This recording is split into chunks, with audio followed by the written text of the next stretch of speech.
There are structures across the stars whose stones do not merely stand, they brood. They brood because they have been fed upon lives so numerous, their number cannot be held within the mind of a single man. They brood because the weight of memory has pressed into every beam, every tunnel, every corroded plate of iron and rotting cable. Such are the hives of man. Mountains of habitation raised by human hands, yet older in their substance than any dynasty enthroned within them. Their exteriors resemble towers thrust into the heavens, but the truth is far more insidious. These shapes have grown like tumours upon the flesh of a world, each layer pressed upon the last, each strata both prison and refuge. The hives breathe, though not with lungs, they inhale through vent spires and manufactorum stacks, their exhalation a choking smog that can blind the sun and choke the seas. And within, in those canyons of ferrocrete and shadow, mankind multiplies with a fury no census can number.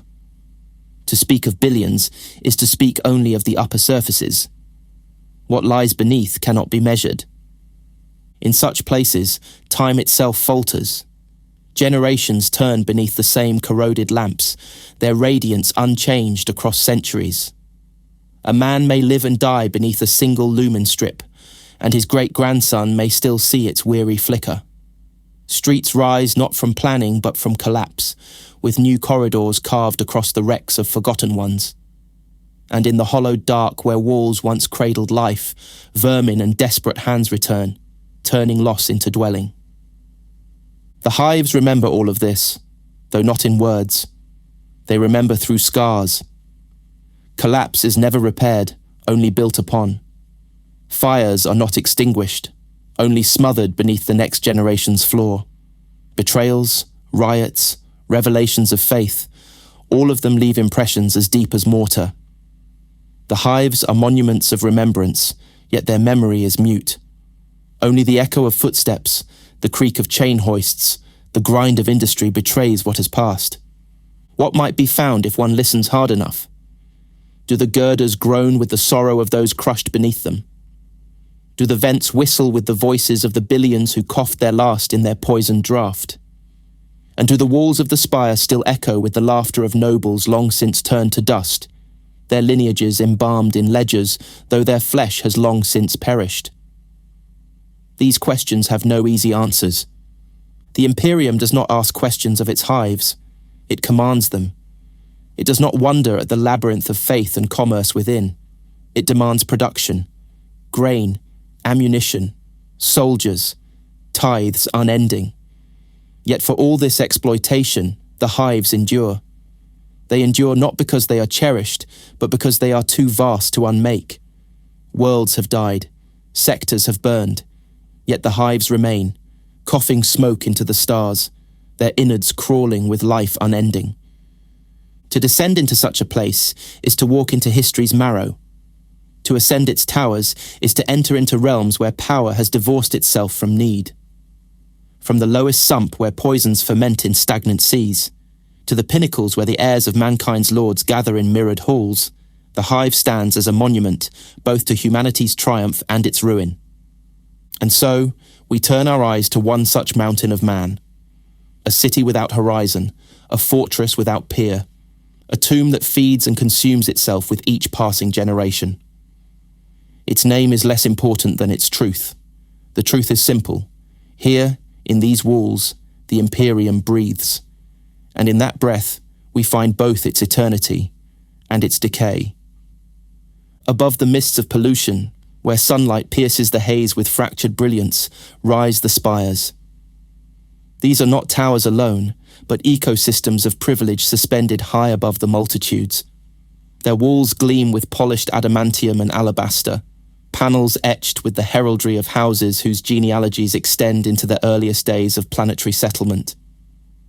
Here, the atmosphere itself is filtered and perfumed, rich in oxygen stolen from the labour of billions below. The spire is a world apart, a sanctum where nobles recline in gilded halls and debate the worth of dynasties as though human lives were mere currency in their ledgers.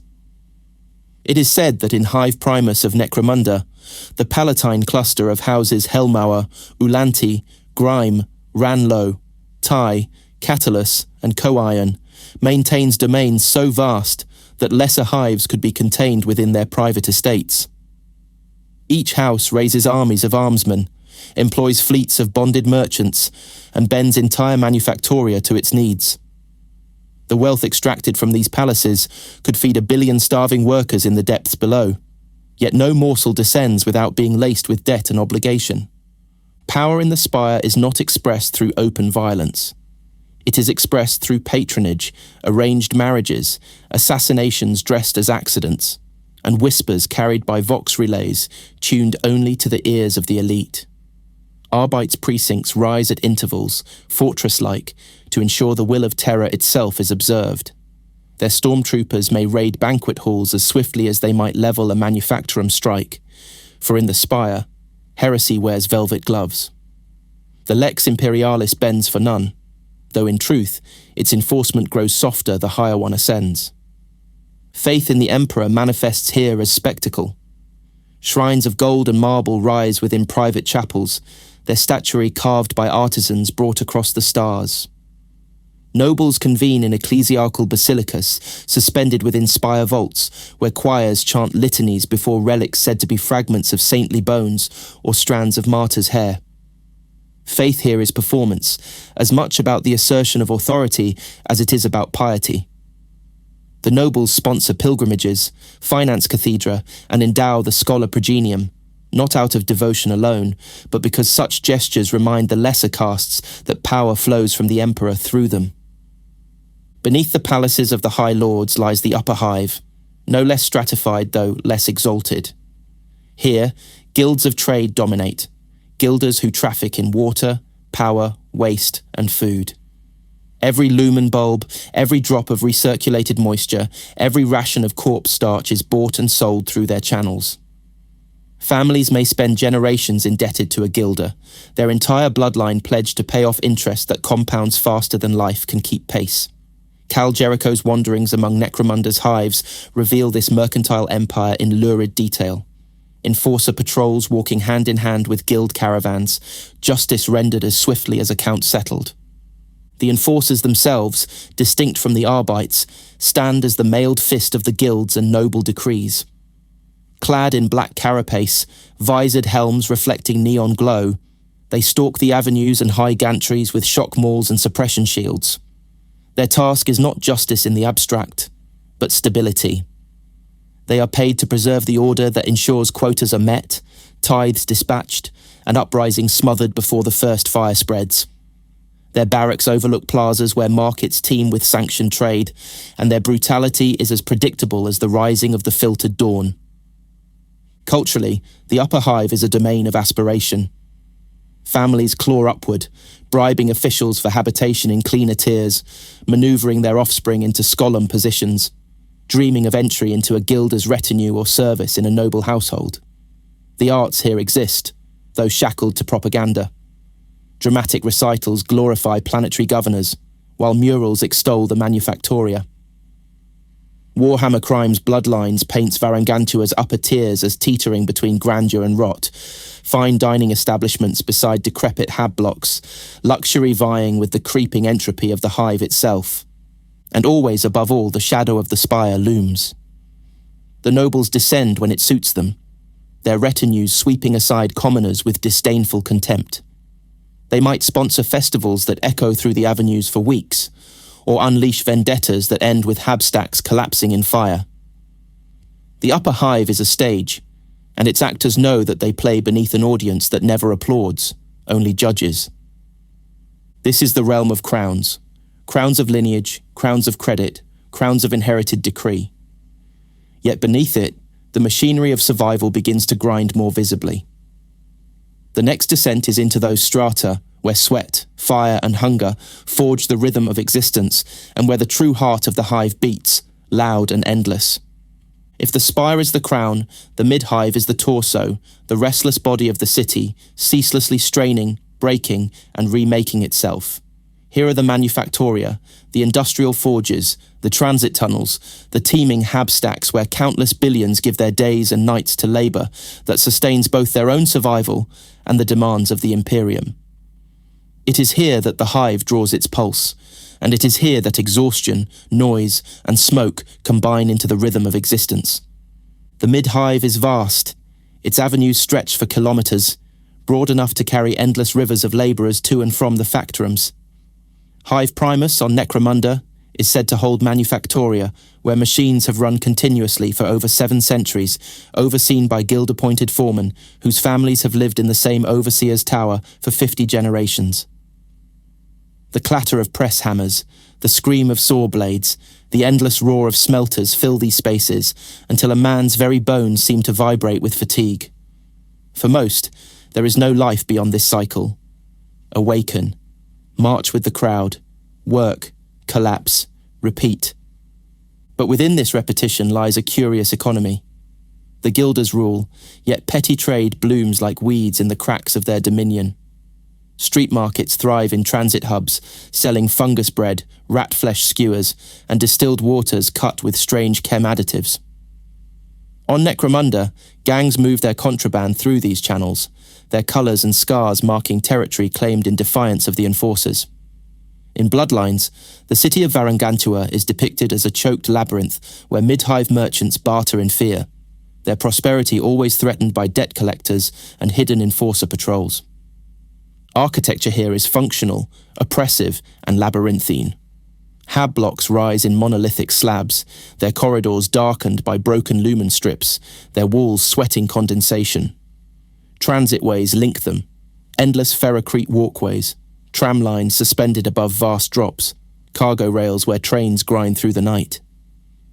In Necropolis, Gaunt's ghosts fought amidst such structures in Vergast's hive cities, where collapsing habs and manufactoria became battlegrounds, each block holding thousands who had nowhere to flee.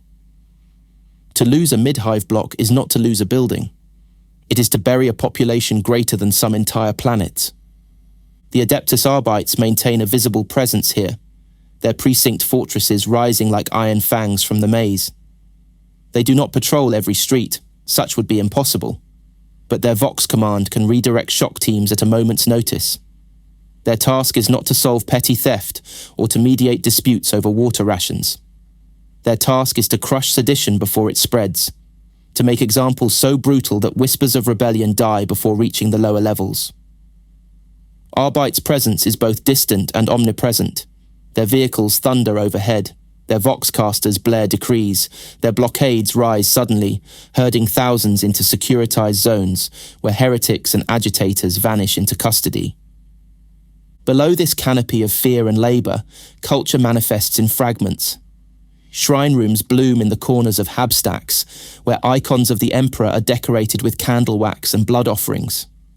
Preachers wander transit corridors, calling workers to repentance with voices hoarse from fumes.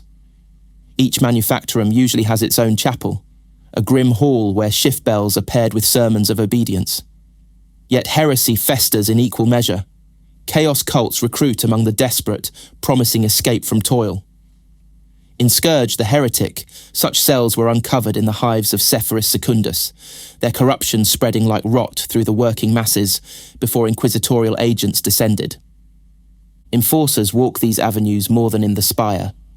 Their presence is constant. Shock mauls crack against the skulls of those who loiter too long, and their black eye shields reflect nothing back but cold detachment. In Ravenor, entire investigations unfolded in the mid-hives of Imperial Cities, where informants and guild connections determined whether evidence of cult activity could be traced or disappeared. Corruption among the enforcers themselves is endemic. Guild bribes, noble patronage, or gang intimidation often dictate their response. Justice, in the mid-hive, is always bought. For the people who live here, endurance is the only wealth. They measure life in weeks without injury, in debts not yet called in children strong enough to work a press before their first decade. A feast may be a loaf of fungus bread uncontaminated by sump water. A victory may be an enforcer raid that passes one's hab by. The mid-hive is survival raised to a culture, 1,000 million different strategies to navigate the same labyrinth without vanishing into its dark. This is the turning of the hive's gears, the grinding weight of production that feeds the spire above and keeps the abyss below at bay. Yet where gears turn, there are always teeth broken, always parts ground to dust. and when the teeth fall loose, they tumble ever downward, toward the foundations where order dissolves, where gangs reign, and where the hive itself begins to drown in its own poisons. Here lies the world without horizon. The mid-hive bleeds into the lower hive as arteries of transit, industry, and habitation twist into confusion. The lumen strips grow faint, the walls drip with unchecked runoff, and the ceilings descend until they blot out all memory of sky. It is said that one can walk for weeks through these strata and never see the same corridor twice. Such is the sprawl, such is the decay. The lower hive is where survival begins to slip. The hab blocks are half-lit, their upper stories uninhabitable due to collapse, their basements flooded with sump water. Manufactoria here are decrepit, their machines cannibalized to keep even a semblance of production flowing. Whole industries vanish, their work forgotten, their quotas reassigned to other districts. In Titanicus, Forge Polyphemos of Orestes groaned under such stresses, its sub-levels teetering between life and ruin, the Adeptus Mechanicus barely able to sustain their titanic engines in the mire of urban entropy. Enforcers stalk this realm with heavier hands. Shock mauls give way to suppression fire, and their patrols move in squads, wary of ambushes. The Arbites themselves descend only when rebellion festers, their repressors and chimeras carving paths through hab warrens like predators. In Necropolis, Vergast's hive of Vervenhive erupted into open revolt, when chaos-sympathizing nobles betrayed the city, and the fighting tore apart entire districts. When the lower hive turns, the entire city shakes. It is in these shadows that gangs ascend to power. Orlok miners, Escher chem syndicates, Goliath brutes bred for war, Vansar techno-savants with failing life support systems, Delac spies who seem half-born of shadow, all carve their dominion in the depths of Necromunda. The guilds tolerate them when their activities stabilize the flow of labor and fear, but purge them when their power grows too brazen. Yet the gangs endure, as eternal as rust, for they are born from the very marrow of deprivation. Cultural life here is fractured, desperate, and intense. Shrine cults flourish, their icons daubed in blood and grease. Faith takes forms alien to the upper levels. Emperor worship mingled with half-remembered local gods, saints raised from murdered gang chiefs, relics scavenged from manufactoria mistaken for holy artifacts. The Warhammer crime novels, Bloodlines and the Wraithbone Phoenix, depict such environments with precision, labyrinths of vice dens, backroom deals, disappearances no Arbite dares pursue. In these levels, the hive's population drifts into the grey zone between citizen and outlaw, living by barter, gang allegiance, or the rare favour of a guilder. Further still, one finds the Underhive. Here, the city dissolves into wilderness. Collapsed towers, seas of scrap metal, half-flooded caverns where ancient machines grind on without masters. It is said that some Underhive tunnels descend so deep that they breach the planetary crust, opening onto magma vents or oceans long sealed from the surface. Others claim that buried within are the ruins of cities predating the Imperium, swallowed whole as hives grew upon hives. Necromunda's Underhive is infamous for this boundless sprawl, a place where entire novels unfold without ever breaching the surface. Cal Jericho walks these wastes in Sinner's bounty, dueling outlaw lords amidst crumbling ruins, a reminder that the Underhive is not merely a sump of despair, but a frontier of constant conflict. At the nadir lies the sump. Here, the wastes gather, the poisons of manufactoria, the sewage of habstacks, the runoff of centuries. Great lakes of sludge stretch into the dark, inhabited by creatures twisted by generations of chemwash and mutation. Sump spiders weave webs across the ceilings of collapsed transit shafts. Blind fish swim in waters toxic enough to dissolve flesh. It is said that sump crocodilians, large as cargo trains, devour entire settlements in a night. Human scavengers scratch their existence upon rafts or precarious walkways, diving into the filth to dredge up salvageable scrap or fungal growth. Few live long. Fewer still die in peace. Justice here is alien. The lex imperialis scarcely applies. Arbite's incursions are rare and genocidal when they occur. The enforcers can barely extend their reach, their influence limited to outposts fortified like war citadels. In their absence, justice is administered by gangs, by guild proxies, or by the barrel of a reclaimed las pistol. Survival itself is the law. And yet, for all its misery, the lower hive and underhive are not void of purpose. They provide recruits for the astra militarum. Hivers hardened by deprivation make resilient soldiers. They provide bodies for the manufactoria, filling quotas when plague and violence deplete the workforce. They provide narratives of endurance, the kind lauded by preachers who turn their tales into sermons of imperial resilience.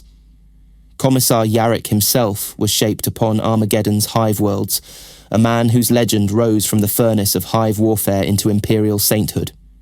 Even in decay, the hive gives. A hive city is not merely a place where man lives. It is a place where man is refined into a resource, faithful, expendable, and eternal. From the gilded palaces of the Spire to the drowned vaults of the sump, each level feeds the one above, each soul measured in labour, blood, or belief. This is the hierarchy of the hive. This is its truth. And yet, the question remains, what do the hives remember? When the last manufactorum is stilled, when the last spire collapses into ash, when even the sump evaporates into poisoned air, what echo will remain? Will it be the laughter of nobles, the sobbing of workers, the war cries of gangs? Or will it be the emperor's name, whispered endlessly by a people who endured only to be forgotten? Perhaps the hives themselves will answer, in their groaning walls, in their endless depths, in the breath that is drawn not by lungs, but by the will of billions bound together in steel, ash, and faith.